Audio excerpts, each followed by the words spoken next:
I noticed a change and held my breath. In front of me was a display that was still turned on. Until just now, I had been video chatting with my mother-in-law who lives far away to show my son. "Thank you as always. Please show me my grandchild's face again soon." The call, which was supposed to end with such a pleasant goodbye, did not disconnect, and my mother-in-law's face remained on the screen. She must have made a mistake with the operation.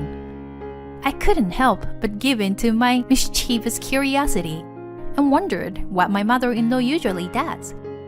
Taking advantage of her not noticing, I watched the screen that remained connected for a while. Then suddenly, a figure approached behind my mother-in-law. Huh?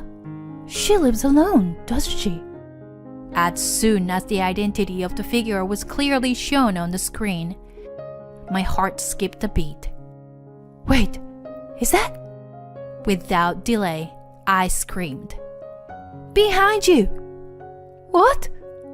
My name's Cindy, a 36-year-old mother and a former housewife. The reason former is attached, it's simple. I got divorced from my husband. To put it bluntly, my ex-husband Drew is a complete jerk. Marrying him was nothing but a mistake of youth. Were there any happy times during our few years of marriage? Even if there were, they were not with Drew. I was happy when our son was born. But Drew wasn't even present at the birth. He was out drinking at a bar. The real problem wasn't alcohol though. He was also addicted to gambling.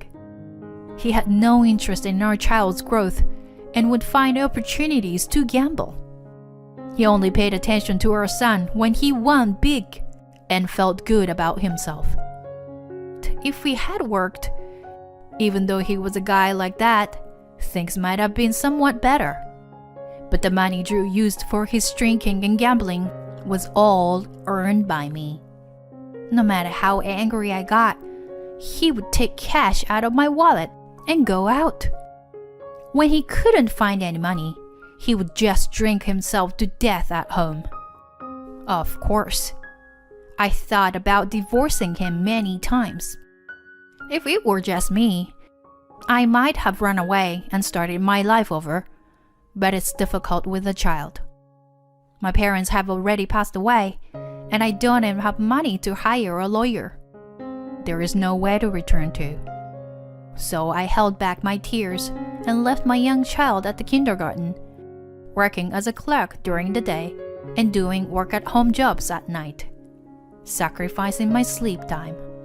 I felt like I was reaching my limit every day, living such a shitty life. But there was someone who saved me from that. It was my husband's mother, my mother-in-law.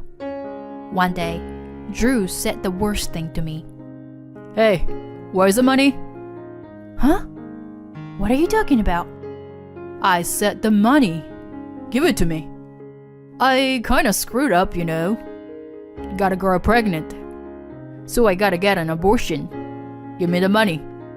What on earth is he thinking? He has no sincerity towards me, towards women, or towards children. I talked back to my husband.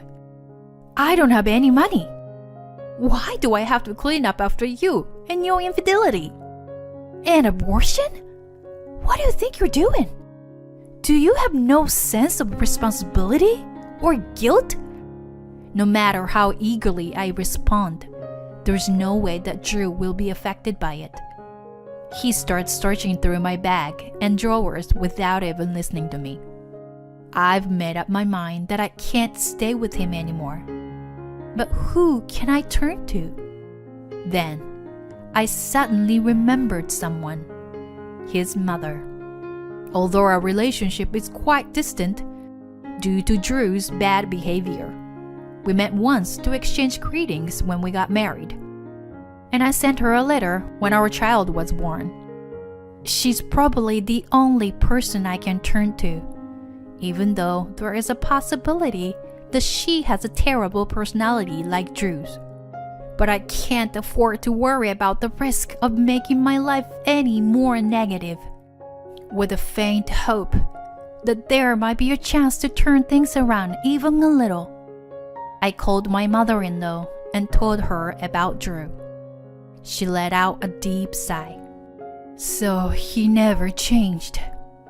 Then she kept silence for a while. To be honest, she didn't reply to my letter when my son was born. So I kind of knew that my mother-in-law didn't want anything to do with Drew or us.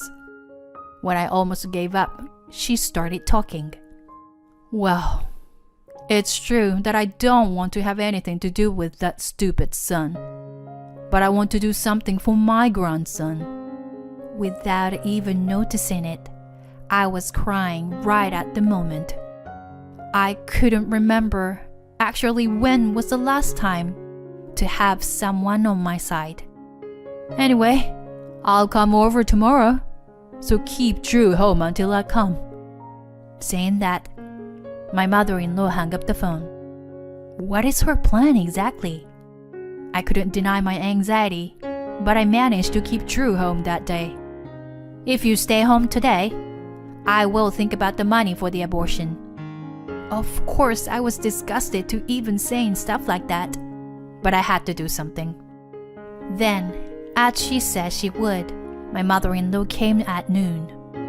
As soon as Drew saw her mother, he glared at me and said, "Why the heck is this bitch here?" Huh, you know why, don't you? My mother-in-law looked at Drew with the most disdainful eyes. Then she took out her bag, a brown envelope, a divorce decree, and a piece of paper with some kind of text on it. In this envelope, you will find documents, some of which pertain your inheritance. It pains me to my core to give you a piece of my inheritance, since you didn't show up for your father's funeral. But I'm giving you this money. So, divorce her right now and promise me. Never show yourself again. Never involve yourself with your son. Never ask for money. Promise me these 3 things. This is a written pledge that sums it up. After you sign in it, you can go anywhere you want, do whatever you want. I had no idea what my mother-in-law was going to do, but the idea of giving a portion of her husband's inheritance to him, so I tried to stop her. But she looked at me and shook her head. Drew's mood had changed instantly. Dang, really? He filled out the pledge form, including the divorce application, and was happy to do so. And without even reading the pledge, he stood up. All right, Cindy, now you are free from me. I'm also happy to cut ties with a woman like you, who can't even earn money properly. Well, take care of yourself and the kid. Saying so, Drew left the house, looking happy. It hadn't even been 20 minutes since my mother-in-law arrived. I had to thank and apologize to my mother-in-law anyway. Thank you so much. And I am sorry. I never thought you would give him money, let alone father's inheritance. I'll definitely pay you back. Then my mother-in-law turned her palm towards me and shook her head, gesturing me to stop. Didn't I tell you? I just did my part for my grandchild. Honestly, if it were just you, I wouldn't have helped. Besides, you are also at fault for being deceived by scum like Drew. And since he won't listen to words, only money and the law matter for that child.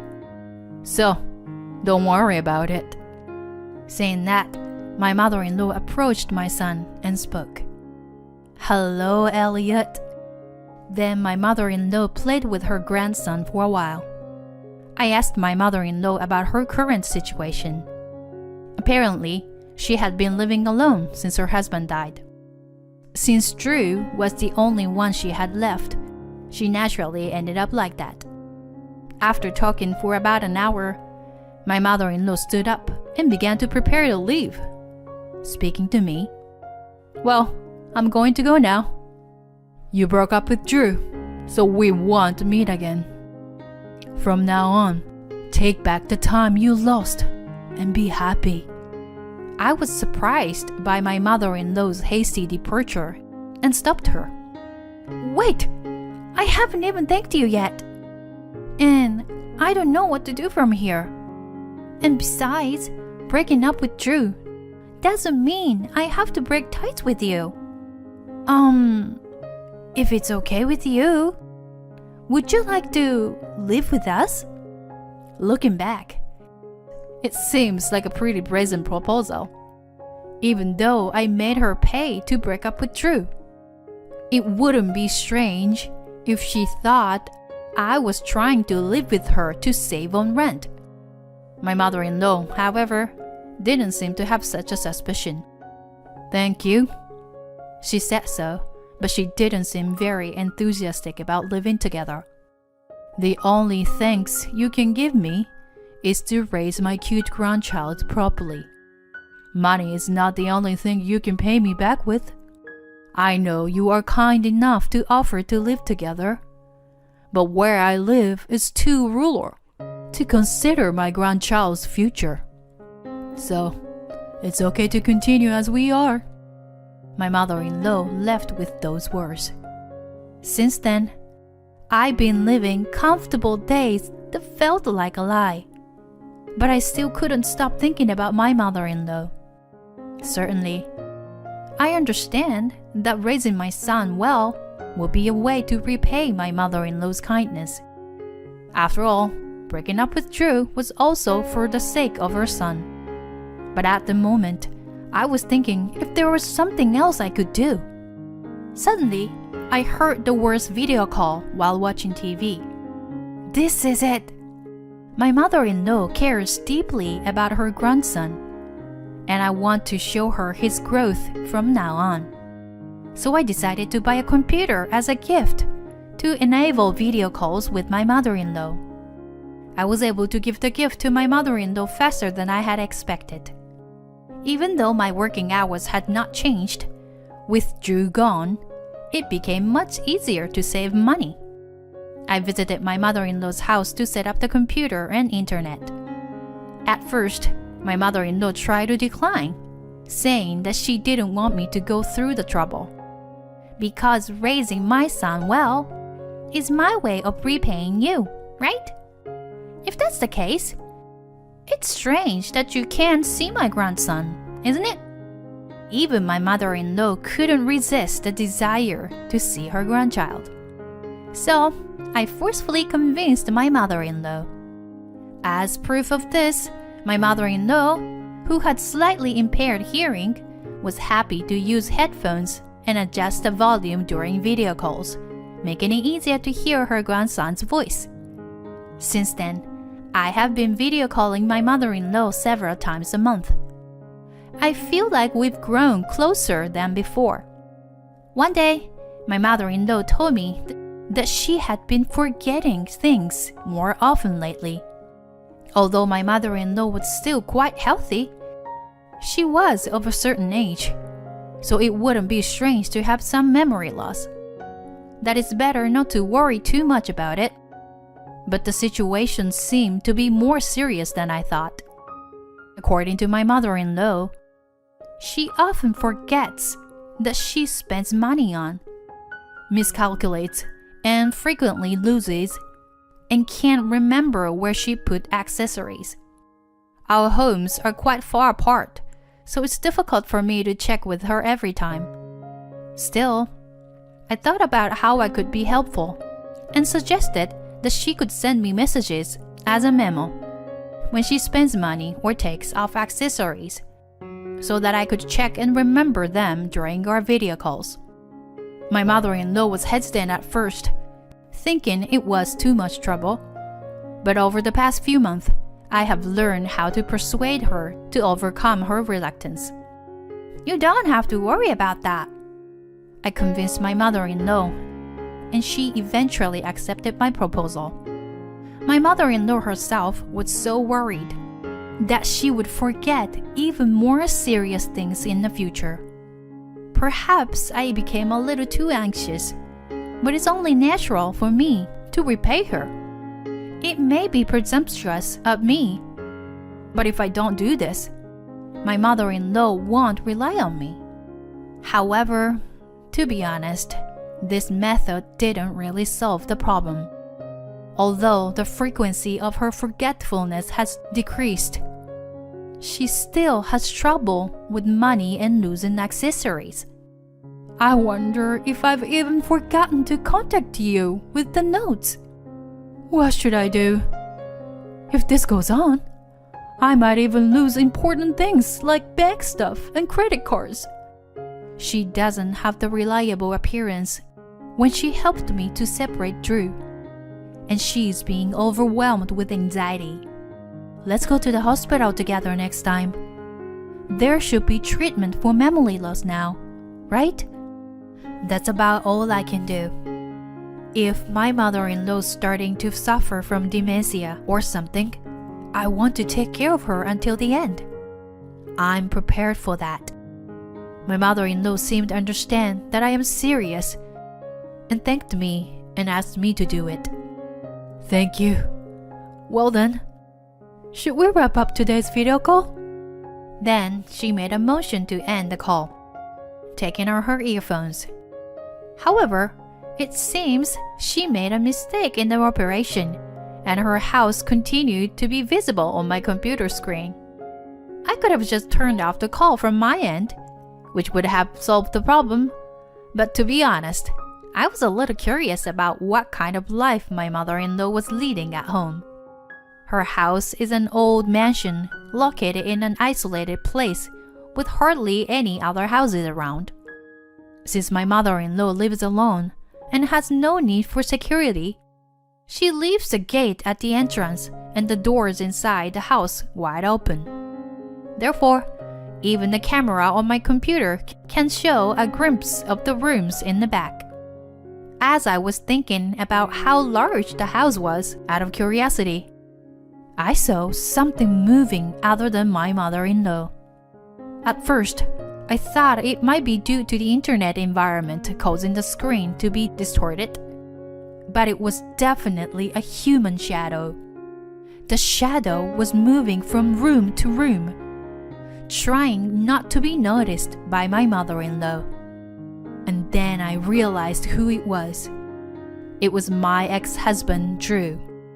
He was rummaging through the dresser, stuffing my mother-in-law's accessories and money into his pockets.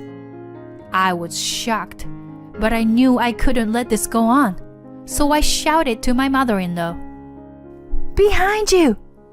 "What? What's going on?" But it wasn't just the mother-in-law who heard my voice. Drew also shouted, "Damn it! They found out!" The mother-in-law turned around and shouted at Drew, "Wait! You jerk!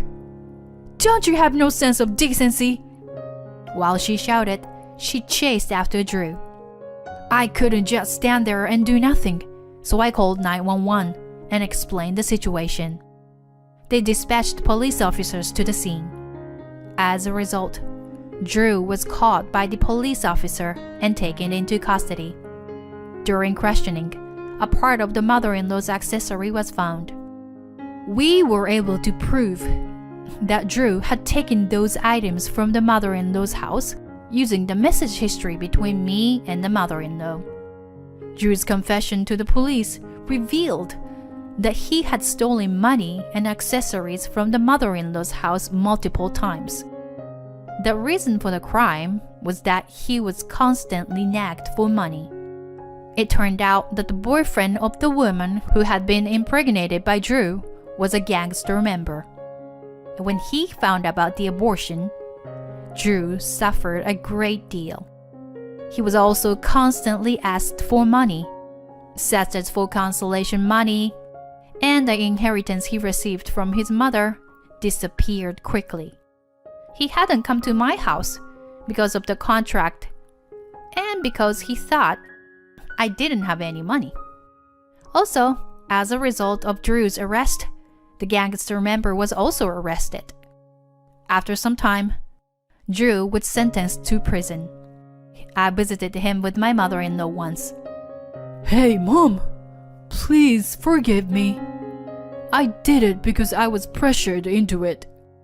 Can we withdraw the criminal complaint even now? Huh? Please, this is dangerous here. It's some kind of mistake. Even the gangsters' henchmen are incarcerated here. I don't know what they will do to me. Please, I'm your son. And you're my mother, right? You can't abandon me like this, can you, Mom? Upon hearing Drew's insincere words, his mother sighed deeply. You are the result of the pain I suffered giving birth. And you're still causing me all this pain. Everything is all your fault, son. If you understand, then quietly reflect on your actions in prison. After saying this, she asked me to leave the visitation room and went out. As a follow-up, I had my mother-in-law undergo a memory test at the hospital to be safe. The result was a temporary memory loss caused by stress. Since Drew's arrest, there were no more incidents of stolen memory or lost accessories, and the forgetfulness gradually subsided. I still regularly have video calls with my mother-in-law. If I hadn't broken up with Drew at that time, my son might have become the son of a criminal. I am sincerely grateful to my mother-in-law for preventing that possibility. I will repay her kindness by loving and raising my son well. I made that promise in my heart while looking at my son's sleeping face.